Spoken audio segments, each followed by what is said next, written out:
जी नाजरीन, मैं हूं जुल्फ़िकार गुरामानी और मेरे साथ मतीउल्लाह साहब हैं। सोहेल आफरीदी साहब इस वक्त हैदराबाद में हैं, सिंध के दौरे पे हैं। 3 दिन का था लेकिन कहा जा रहा है कि हो सकता है 4 दिन भी लग जाएं। वहां पे जिस तरह का इस्तकबाल उनका इवन सिंध हुकूमत ने किया है, उस पे हम मतीउल्लाह साहब से बात करेंगे कि क्या इस तरह की एक्सपेक्टेशन थी या नहीं थी। मतीउल्लाह साहब, आपने कैसे देखा? इस वक्त तक वो दौरा चल रहा है, इस वक्त सोहेल आफरीदी साहब हैदराबाद में, मजमूई तौर पे कल से लेके आज तक की सूरत हाल कैसी लगी है? मैं समझता हूँ कि पीपल्स पार्टी ने बहुत ही अक्लमंदी का मुजाहरा किया है, दानिशमंदी का मुजाहरा किया है। और जिस तरह वो नवाज शरीफ और शहबाज शरीफ की हुकूमत में शामिल नहीं हुए, इसी तरह सोहेल आफरीदी का उन्होंने बड़ा गर्मजोशी से जो इस्तकबाल किया है, सिंधी टोपी सिंधी अजरक पहना कर, उससे उन्होंने ये साबित किया है कि शहबाज शरीफ की जो हुकूमत है वो उनकी जो सियासी पॉलिसियाँ हैं वो उनसे इत्तफाक नहीं करते।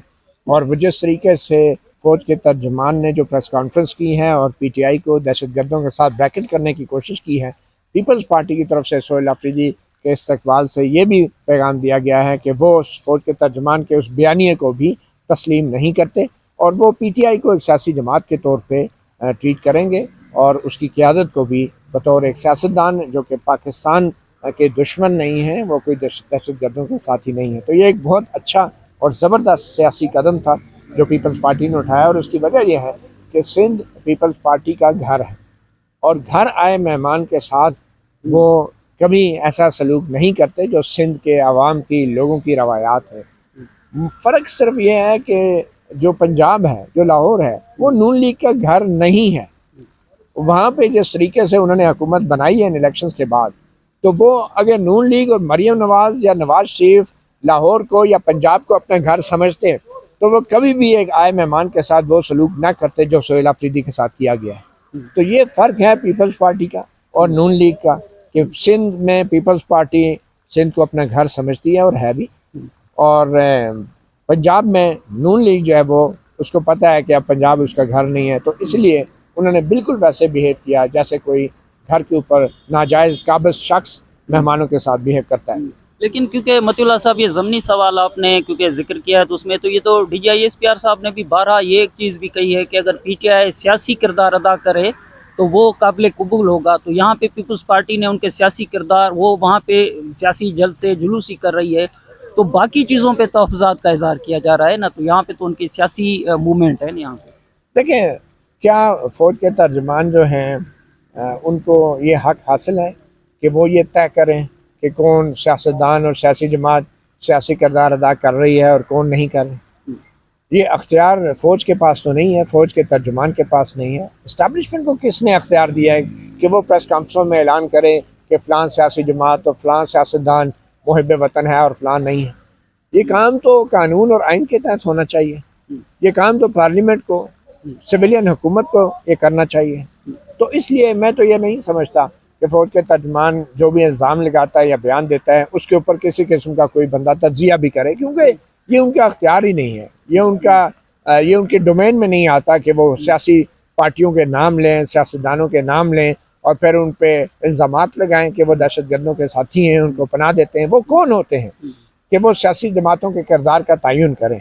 लेकिन पाकिस्तान की सारी क़यादत ने ये बात की है, नवाज शरीफ साहब से लेके बिलावल तक, बिलावल भुट्टो साहब ने भी यही कहा है कि आप सियासत करें, मुफाहमत की सियासत पे आएँ, लेकिन जब भी जाएँ तो वो इमरान खान साहब एक ही बात करते हैं। तो इस तरह देखें, बाकी सियासी क़यादत नवाज शरीफ ने अगर सियासी किरदार को वेलकम करना होता तो सोहेल आफरीदी के साथ वो होता जो लाहौर में हुआ है। अगर नून लीग की आप बात कर रहे हैं तो वो तो सिर्फ ज़ुबानी कलामी बातें हैं ना कि हम पीटीआई के सियासी किरदार को वेलकम करते हैं, तो करते ना सोहेल आफरीदी को वेलकम, जैसे कराची में सिंध में पीपल्स पार्टी ने किया है। क्यों सोहेल आफरीदी को रोका गया? क्यों बाजार बंद करवाए गए? क्यों कारकुनों को गिरफ्तारियाँ की गई? क्यों उनको जलसा नहीं करने दिया गया? तो ये तो सिर्फ मुनाफिकाना बातें हैं ना। और दूसरी बात यह है कि सियासी किरदार का तयन अवाम करती है। सोहेल आफरीदी हैं या पीटीआई है, उनको खैबर पख्तूनख्वा के 4 करोड़ अवाम ने मैंडेट दिया है और उस मैंडेट का एहतराम करना दूसरे सूबों का फ़र्ज़ है। कोई सरकारी उतारा या सरकारी मुलाजिम उठ के ये नहीं कह सकता कि ये लोग दहशतगर्दों के साथी हैं और फ़लाँ ये है तो फ़लाँ ये है। फिर आप क्या गारंटी देंगे? कल अगर वहाँ मकामी सियासी क़यादत के मशवरे के बगैर ऑपरेशन होता है और उसके रद्द-ए-अमल में दहशतगर्दी की कार्रवाइयों में इजाफ़ा होता है तो आप क्या गारंटी देंगे कि वहाँ पे पीटीआई के हुकूमत, पीटीआई के अरकान असम्बली, पीटीआई के कारकुन और लीडर जो हैं वो महफूज होंगे? उसके रद्द-ए-अमल में, फौजी ऑपरेशन के रद्द-ए-अमल में तो ज़ाहिर बात है फिर कार्रवाइयाँ दहशतगर्दी की बढ़ भी सकती हैं। और अगर उन कार्रवाइयों का निशाना पीटीआई की क़यादत बनती है तो क्या हमारी जो सिक्योरिटी फोर्सेज हैं वो तहफ़्फ़ुज़ देंगी पीटीआई की क़यादत को? इस पाकिस्तान में क्या कुछ नहीं हुआ, बेनज़ीर भुट्टो के साथ क्या हुआ? तो यही वो खदशात हैं जिनको दूर करना ज़रूरी है। और इन खदशात की असल वजह यह है कि हमारी इस्टेब्लिशमेंट सियासत करती है, सियासी सरगर्मियाँ करती है जो उसे नहीं करनी चाहिए, जिसकी वजह से इस्टेब्लिशमेंट के ऊपर वो एतमाद नहीं है जो आम तौर पर सिक्योरिटी फोर्सेज पे होना चाहिए अवाम का, और हमें भी करना चाहिए। लेकिन चूंकि सियासत भी हो रही है इसलिए अब उनकी वो क्रेडिबिलिटी नहीं है, अब उनकी ये क्रेडिबिलिटी नहीं है। और इसलिए मैं समझता हूँ कि पीटीआई के हवाले से जो कुछ भी बयानिया अब सामने आया है इस्टेब्लिशमेंट का, मेरे ख्याल में पीपल्स पार्टी का इस सारे पस मंज़र में सोहेल आफरीदी का जो इस्तकबाल है वो एक बड़ा मस्बत पेशरफ्त है। और मैं समझता हूँ कि पीपल्स पार्टी की एक सियासी तारीख है, वो ख़ुद भी इस्टेब्लिशमेंट के ऐसे मनफी बयानात और बयानियों की शिकार रही हैं। उनके बानी का अदालती कत्ल हुआ है। और मैं ये समझता हूँ कि पीपल्स पार्टी ने जो कुछ भी किया वो सिंध की रवायात और पाकिस्तान के जमहूरी और सियासी रवायात में एक अच्छा और मस्बत एक निशान रहेगा। लेकिन एक ही वक्त में मतीउल्लाह साहब आप देखें कि वहाँ कौम परस्तों से भी उनकी मुलाकातें हो रही। जाहिर सी बात है कि पीटीआई जो है, सोहेल आफरीदी जो हैं वो पीपल्स पार्टी के अगेंस्ट एक पार्टी है, वो पूरे मुल्क में अगेंस्ट है, ये नहीं कि सिर्फ केपीके के अंदर। लेकिन एक ही वक्त में वो सिंध के अंदर कौम परस्तों ने भी इस्तकबाल किया है, वो भी उनको वेलकम कर रहे हैं, अभी हैदराबाद में हैं, और पीपल्स पार्टी ने भी किया है, सिंध हुकूमत ज़ाहिर है।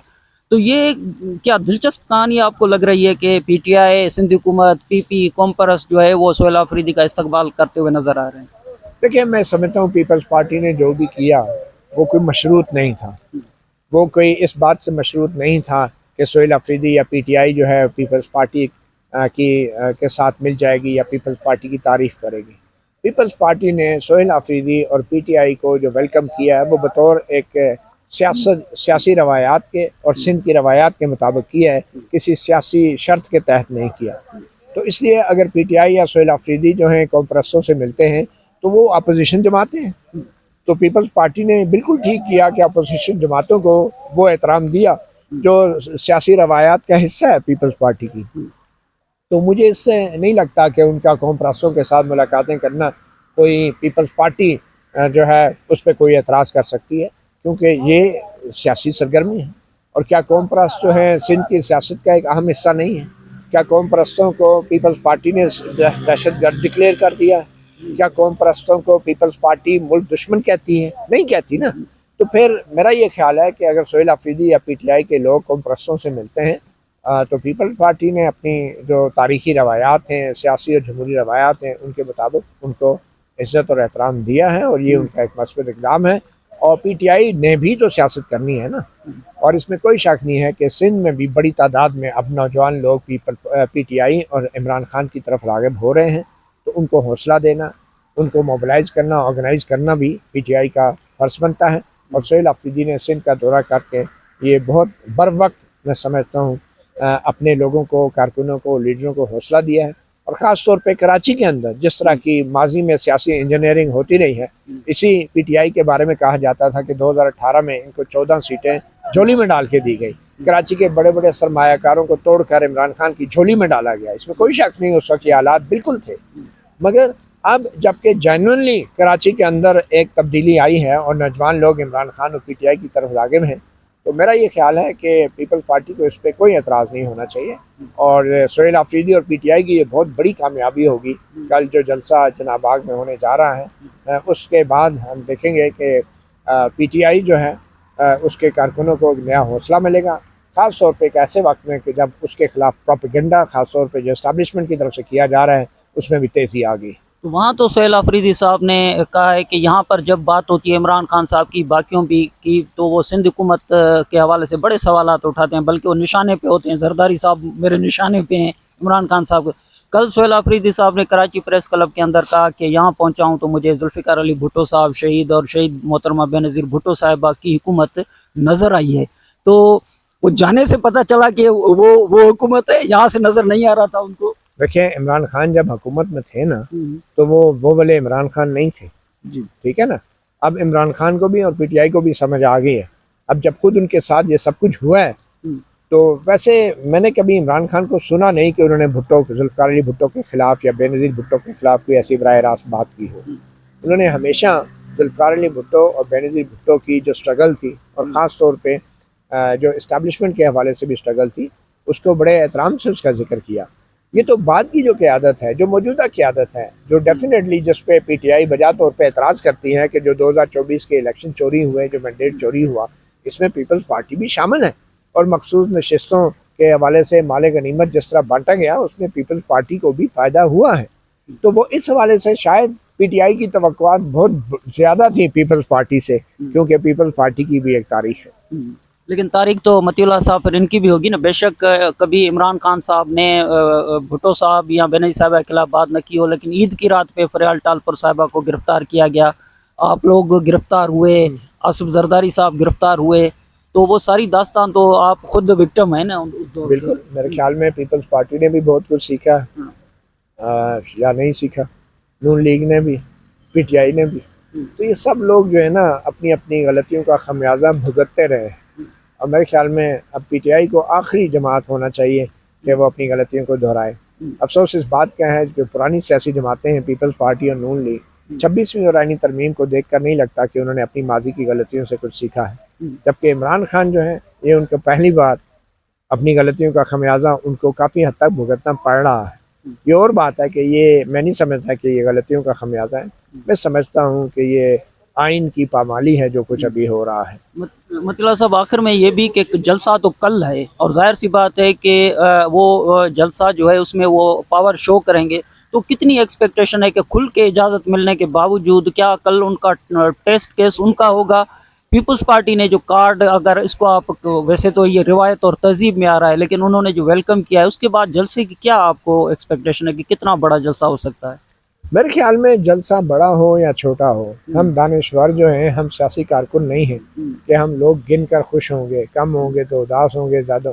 हमारा ये काम नहीं है जलसा बड़ा या छोटा है या नहीं। हम इतना तज्जिया ज़रूर करेंगे कि कितने लोग निकले हैं, कितने लोग साथ हैं, मगर हमने तो वो बात करनी है जो हमें नज़र आ रही है, और वो बात बड़ी वाज़ेह है कि पीटीआई को गैर ज़रूरी तौर पर, नाजायज़ तौर पर निशाना बनाया जा रहा है, और पीटीआई को सियासी मैदान में जो है उसका मुकाबला नहीं किया जा रहा।